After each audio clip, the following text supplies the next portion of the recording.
Well, we're sitting in the middle of Surrey Hills on a very gloriously sunny morning with Mr. John Williamson, and it's an Andrew, it's nice to be with you, mate. it's a good place to be, Yeah. I have to say. And I mean, from what you were saying before, it sounds like your work rate at the moment is ridiculous. I mean, who puts out an album and an autobiography at the same time? Especially at my age. Well, is that We why? put out autobiographies, I suppose, but I must admit I would have believed I would have retired by now, because in November next year I'll be 70, so I'm amazed that I'm just as busy and this album is getting as much reaction in the book as Mallee Boy did, which is middle 80s, you know. Well, was that, I mean, is that the reason why it's all happening at once? I mean, is there a sense of, well, if I'm going to do it, I'm going to do it now? I didn't realise it was my 50th album till I actually recorded it. Someone worked it out. So that's not my aim to have, but I'm getting to the stage where I'm tired of being at airports, and you know, there's a lot of waiting in this game. I love if all I could do is push a button, I'm on the stage. I don't think I'd ever slow down at all. But anyway, I'm thinking this could be my last serious album. I don't know. I'm not promising one way or the other. I'll never do a Farnham because I don't trust myself. You know, I'll probably come up with another song or two. But I was determined that this 50th album was going to be the very best that I could do. The fact that they are coming out at the same time sort of works, because so many of the themes of the album are reflected in the book. I mean, obviously nature, obviously the country, your belief in republicanism. It actually acts as a really nice companion piece in a lot of ways, certainly thematically. I don't think I could have helped that, Andrew. I think, you know, I do tend to write.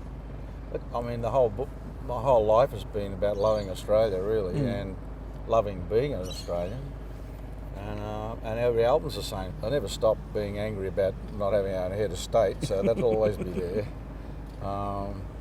But, you know, I think as far as, you know, Honest People itself, the song itself is about my little town, Quambatook. Well, that's so clear in my memory still, and I'm still forever grateful for being brought up there. When you know, you could leave your car door open, and I've tried to write songs, Andrew, in the city, and about, even though I live in the city a lot of my life these days, but I just find I can't find that quintessential Aussie thing that I want to write about. You know, all the shops are the same in every city, and you know, all the food. You know, I won't mention names because I don't want to give them a plug. I was also really struck with the album that sort of, on the one hand, there are things like the title track which do sort of, you know, hearken to an Australia that's kind of vanishing, but then there's something like It's All About Love, which is, you know, looking forward to a day when, you know, when we have marriage equality and when this just When it's not stops being an issue. Not important what sex you are or what sex you have. Yeah. Wouldn't that be nice? Or what colour you are, you know. The whole world's got that problem, really. There's always this them and us kind of stuff, you know. If it wasn't, we've got to get over this them and us in Israel and all the other places. Oh, you know, it's ridiculous. I actually, even though I enjoy the state of origin, I think there's something frightening about that friction between New South Wales and Queensland. I don't think it's a healthy thing when it gets nasty, you know. And, so all you rugby league fans there, they don't let it go too far. Let it just be a good game. Is that a hard line to walk, though? Because, I mean, to be proud of Australia without being jingoistic about Australia, I mean, that seems to be a line that you walk a lot with It's your funny though, music. but I'm often regarded as a jingoistic Australian, you know. I haven't been careful about making sure I don't go over the line of what people expect, or, you know, don't say something that's corny, don't write something that's corny. I mean, the first song was corny, and it's still most popular song, I mean, either. So what the hell? You know, I just... It's like trying all sorts of lures to throw them in the river and see what you catch, you know. And if I'm capable of writing a comedy song, why not? You know, not everybody can. So it's probably harder for me to be accepted as a serious writer because of all those things. You know, I don't know. And being very Aussie, or some people say Oha. Maybe because of our complex, it takes us a while to come around. You know, one of my dreams was to be loved in Australia like Willie Nelson is loved in America. You know, no one's got a complex about them, even if they're not into country music. I imagine they don't have. You know, and I would think we should be able to be like that in our own country. You know. Do you think that it kind of has a more, this might be drawing a slightly long bow, but there's an insidious side to it that we, you know, for example, our protection of the reef and our protection of wilderness areas, that for some reason we have trouble even being proud about that. We have trouble protecting these unique and special areas, which I know, again, well, is a thing I'm passionate about. I think because the smart asses have connected wilderness, people who are into the wilderness and conserving our bush, they connect that to communists. There's some of them been done, you know, they're green on the outside and red in the middle. You know, how often have you heard that?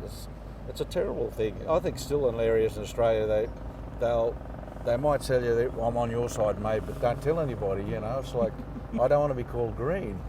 You know, that's almost like they'd prefer to be called a redneck. You know, I don't know. I don't get that. It's still that. I think it's probably still that biblical thing where you know, man has dominance over the earth, and I don't know who wrote that, but it's bullshit. I think the earth will always have dominance over man, even if we ruin it. It'll eventually, if we do ruin it, we'll all die and it'll just grow over again. You know, so. But you know, it's a romantic idea probably to want to keep all the different varieties of bush in their original state, because it's about how beautiful it is to be in there, and you know how much difference it'll make if we haven't got kangaroos anymore or koalas anymore. I don't know, but it's just fabulous to think that our grandkids can go in the bush and see that. You know, for me, I would die without it. I must say, I think there's a lot of people who wouldn't care. But to me, if we lost our remnants of original bush, where the real Aussie spirit is held, and it's been there millions and millions of years before Aborigines were here, it's the country itself. And I just like to think before I die, there'll be a lot more people appreciate just how important it is to human nature to keep the original bush.